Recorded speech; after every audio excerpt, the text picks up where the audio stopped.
বাংলাদেশের রাজনীতির ইতিহাস বারবার প্রমাণ করেছে অহংকার আর আত্মতুষ্টি পতনের সবচেয়ে বড় কারণ। ঢাকা বিশ্ববিদ্যালয়ের কেন্দ্রীয় ছাত্র সংসদ ডাকসু নির্বাচনে সেই চিরন্তন সত্য আবারও উন্মোচিত হল। ইসলামী ছাত্র শিবিরের নিরঙ্কুশ জয়, 28টি আসনের সবকটিতে বিজয়। কেবল একটি ছাত্র সংগঠনের বিজয় নয়, এটি জাতীয় রাজনীতির জন্য এক ভূমিকম্প, যা পুরনো শক্তিগুলোকে ভীত কাঁপিয়ে দিয়েছে। বিএনপির পতন কোনো আকস্মিক ঘটনা নয়, এটি দীর্ঘদিনের ভ্রান্ত রীতি, লুটপাট এবং আত্মতুষ্টির স্বাভাবিক ফল। বাজার, দোকান, রাস্তা সব জায়গায় তাদের নেতাকর্মীদের দাপট ছিল ভয়ের প্রতীক। জনগণের আস্থা হারানো কোনো দলের পক্ষে টিকে থাকা সম্ভব নয়। তাদের বড় ভুল ছিল 1971-এর ভূত বারবার জাগানো। আজকের তরুণরা চায় কাজ, মর্যাদা এবং সম্মানজনক জীবন, কিন্তু বিএনপি দেয় পুরনো স্লোগান, পুরনো ভূত। আরও গুরুতর ব্যর্থতা, ভারতের দিকে একরূপ ঝোঁক। আওয়ামী লীগকে দীর্ঘদিন ভারত ঘেঁষা বলে সমালোচনা করা বিএনপি শেষ পর্যন্ত একই অবস্থানে দাঁড়ালো। ফলে জনগণের চোখে তারা হয়ে গেল আওয়ামী লীগের প্রতিলিপি। শিবিরের এই বিজয় আকাশ থেকে নেমে আসেনি, এটি এসেছে দীর্ঘদিনের পরিশ্রম, শৃঙ্খলা এবং ইসলামী চেতনার সংগঠিত রূপ থেকে। যেখানে বিএনপি বাজারকে চাঁদাবাজির খনি বানিয়েছে, সেখানে শিবির সাধারণ দোকানদারকে দিয়েছে নিরাপত্তা। যেখানে বিএনপি পুরনো ভূত জাগিয়েছে, সেখানে শিবির নতুন প্রজন্মকে দিয়েছে পরিচয়ের নোঙর। এবং যেখানে বিএনপি শুধু স্লোগানে গর্জেছে, সেখানে শিবির নীরবে সেবার রাজনীতি করেছে। ফলে সাধারণ মানুষ বুঝেছে এখানে কেবল স্লোগান নয়, আছে বাস্তব বিকল্প।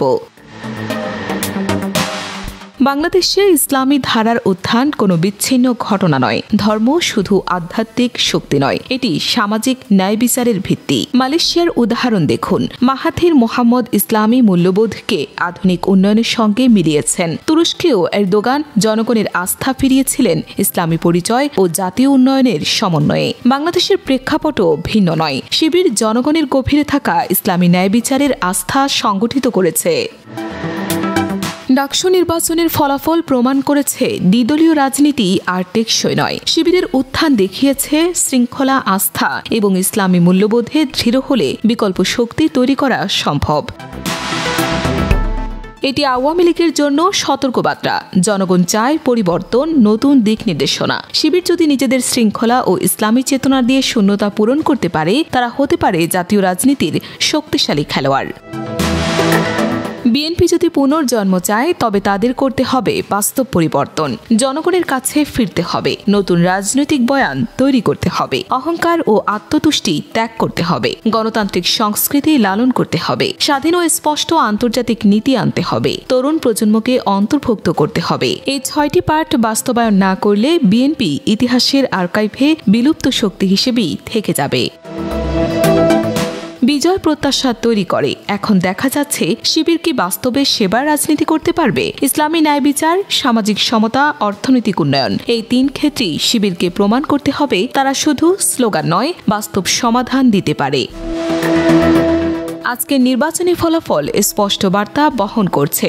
জনগণ চায় ন্যায় বিচার, মর্যাদা এবং নতুন পথ। বিএনপির টাইটানিক ডুবে গেছে নিজেদের ভুলে। শিবিরের নৌকা এগোচ্ছে পরিবর্তনের বাতাস নিয়ে। প্রশ্ন হলো, এই নৌকা কি জনগণকে গন্তব্যে পৌঁছে দেবে, নাকি সময়ের ঢেউয়ে ভেসে যাবে অন্য কোনো জাহাজের মতো?